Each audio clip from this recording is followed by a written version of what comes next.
Class C atomic physics से lecture number 1। Atomic physics की जो पहली आउटलाइन है वो है Bohr theory and quantum numbers including electron spin. ठीक है, तो बोहर के जो पास्टुलेट थे, बोहर की थ्योरी के जो मेन पॉइंट्स थे वो ये थे कि इलेक्ट्रॉन सिर्फ उन्हीं ऑर्बिट्स में लोकेट करता है जिसकी स्पेसिफिक एनर्जी हो। ठीक है, और इलेक्ट्रॉन जब रिवॉल्व करता है तो वो एनर्जी इमिट या ऑब्ज़र्व नहीं करता। इलेक्ट्रॉन तभी ऑब्ज़र्व या इमिट करता है जब वो जंप करता है एक एनर्जी लेवल से या दूसरे एनर्जी लेवल से। ठीक है, और बोहर ने एनर्जी लेवल्स को भी डिफ़ाइन किया। ठीक है, कि जब इलेक्ट्रॉन्स हायर ऑर्बिट से लोअर ऑर्बिट में जंप करते हैं तो एनर्जी जो है वो इमिट आउट करते हैं। जब इलेक्ट्रॉन्स लोअर ऑर्बिट से हायर ऑर्बिट में जाते हैं तो एनर्जी ऑब्ज़र्व करते हैं। ठीक है, ये हमारे पास देखें एटम है, नीचे जो दिया हुआ है उसके शेल्स हैं, K shell, L shell, M shell, N shell.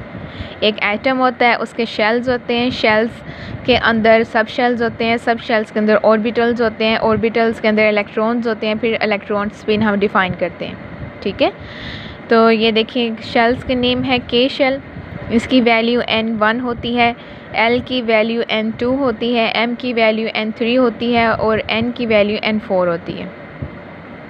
यहाँ मैंने बहुत अच्छे से डिफ़ाइन किए हुए हैं सब शेल्स। ये देखें, name of shells K, L, M, N, number of shells n1, n2, n3, n4। Structure of atom according to Bohr theory. Bohr theory के मुताबिक हमारे पास एक एटम है जिसके सेंटर में प्रोटॉन है और इलेक्ट्रॉन उसके इर्द गिर्द रिवॉल्व कर रहे हैं। सॉरी फॉर डिस्टर्बेंस, रुकें, अब नहीं उड़ेगी। ठीक है, 1932 में जेम्स चैडविक ने 1932 में कहा कि नहीं, प्रोटॉन के बराबर एक और मैस जो है वो न्यूक्लियस के अंदर लोकेट करता है, उसका नाम है न्यूट्रॉन, जिसका कोई चार्ज नहीं है लेकिन उसका मैस प्रोटॉन के इक्वल है। ठीक है, ये कंप्लीट डिज़ाइन था बोहर और जेम्स चैडविक के मुताबिक एटम का ये कंप्लीट डिज़ाइन है। दरमियान में ये न्यूक्लियस है, प्रोटॉन न्यूट्रॉन। न्यूट्रॉन का कोई चार्ज नहीं होता लेकिन इसका मैस प्रोटॉन के इक्वल होता है और ये जो शेल्स हैं इसके अंदर इलेक्ट्रॉन्स रिवॉल्व कर रहे हैं। ठीक है, नेक्स्ट है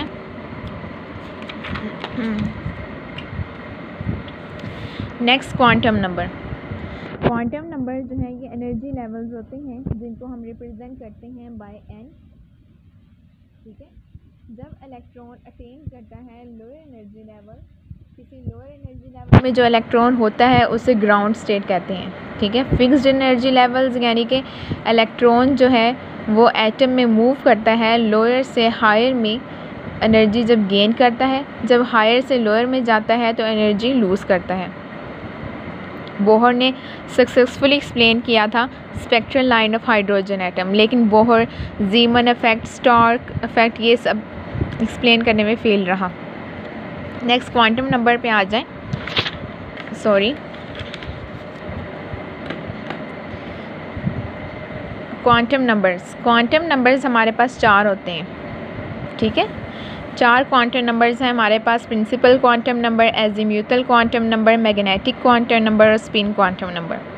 प्रिंसिपल क्वांटम नंबर को हम n से रिप्रेजेंट करते हैं जिसकी 4 वैल्यूज़ हैं, n1, n2, n3, n4। Azimuthal quantum number को l से रिप्रेजेंट करते हैं, ये शेप्स ऑफ ऑर्बिटल्स को रिप्रेजेंट करता है। ठीक है, s orbital, p orbital, d orbital, f orbital. ठीक है, मैग्नेटिक क्वांटम नंबर m से रिप्रेजेंट करते हैं, ये ऑर्बिटल्स की ओरिएंटेशन को रिप्रेजेंट करते हैं, इसकी वैल्यू माइनस में होती है और प्लस में होती है। स्पिन क्वांटम नंबर ये हमारे पास इलेक्ट्रॉन की स्पिन को रिप्रेजेंट करते हैं, इसकी वैल्यू पॉजिटिव 1/2, नेगेटिव 1/2। अगर इलेक्ट्रॉन की मूवमेंट अपवर्ड है तो पॉजिटिव 1/2, अगर इलेक्ट्रॉन की मूवमेंट डाउनवर्ड है तो -1/2। ठीक है, हमारे पास 3 रूल्स हैं। FBU प्रिंसिपल यानी कि इलेक्ट्रॉन सिर्फ अवेलेबल एनर्जी लेवल्स ऑक्यूपाई करते हैं। पोलिक्सलियन प्रिंसिपल में एक ऑर्बिट में यानी कि एक सेम सेट में 2 इलेक्ट्रॉन नहीं रह सकते। ठीक है, एक ये था। और हर्ट्ज़ रूल ये था कि इलेक्ट्रॉन सिर्फ वही ऑर्बिटल ऑक्यूपाई करते हैं जिसकी स्पिन मैक्सिमम होती है। ये नेक्स्ट, ये जो मैंने आपको अभी पीछे दिखाए हैं ये नोट्स थे। ठीक है, ये नोट्स थे। अब मैं आपको मेन कंसेप्ट बता रही हूँ। ठीक है, मेन कंसेप्ट ये है कि हमारे पास एटम होता है, एटम के अंदर शेल्स होते हैं। शेल्स को हम प्रिंसिपल नंबर से रिप्रेजेंट करते हैं। ठीक है, N shell, N1, N2, N3, N4। उसके बाद सब शेल्स होते हैं हमारे पास जिनको एजीम्यूटल क्वांटम नंबर कहते हैं, उसे L से रिप्रेजेंट करते हैं। ठीक है, S शेल जो होता है हमारे पास, ठीक है, उसका जो L होता है वो 0 होता है। P का जो हमारे पास L होता है वो 1 होता है। D का L 2 होता है। F का L 3 होता है। ठीक है, सब शेल्स के नीचे आ जाते हैं ऑर्बिटल्स। ऑर्बिटल कहते हैं मैग्नेटिक क्वांटम नंबर्स, इसको रिप्रेजेंट करते हैं ऑर्बिटल्स को। 1, ठीक है, जो हमारे पास S होगा, S सब शेल। ठीक है, हमारे पास ये देखें, ये S, ये S, ये P, ये D, ये F। ठीक है, जो S सब शेल है उसका जो हमारे पास मैग्नेटिक क्वांटम नंबर है उसमें एक ऑर्बिटल होता है। P सब शेल के अंदर हमारे पास 3 क्वांटम नंबर होते हैं। ठीक है, P यानी कि 0, 1। ठीक है, 0 और 1। ये देखें, इसमें होता है 0 और 1। ठीक है, इसमें 0, 1, 2, 0, 1, 2, 3। ठीक है, S में हमारे पास ऑर्बिटल L 0 होता है तो मैग्नेटिक क्वांटम नंबर 1 होता है। P में हमारे पास सब शेल 2 होते हैं, 0 और 1। पॉजिटिव और नेगेटिव में इसकी वैल्यूज़ आ जाएंगी, तो ये 1, 2, 3 ऑर्बिटल्स। ठीक है, D सब शेल्स हमारे पास की वैल्यू L की 2 होती है।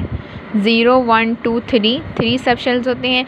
पॉजिटिव नेगेटिव में इसकी वैल्यूज़ करें तो ये 5 हो जाते हैं। उसके बाद ये 4 हमारे पास सब शेल्स हैं।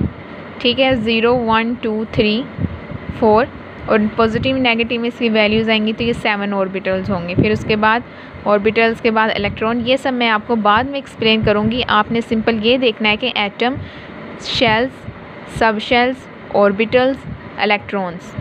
ठीक है, एटम्स के अंदर शेल्स होते हैं, शेल के अंदर सब शेल्स होते हैं, सब शेल्स के अंदर ऑर्बिटल्स होते हैं, ऑर्बिटल्स के अंदर इलेक्ट्रॉन्स होते हैं।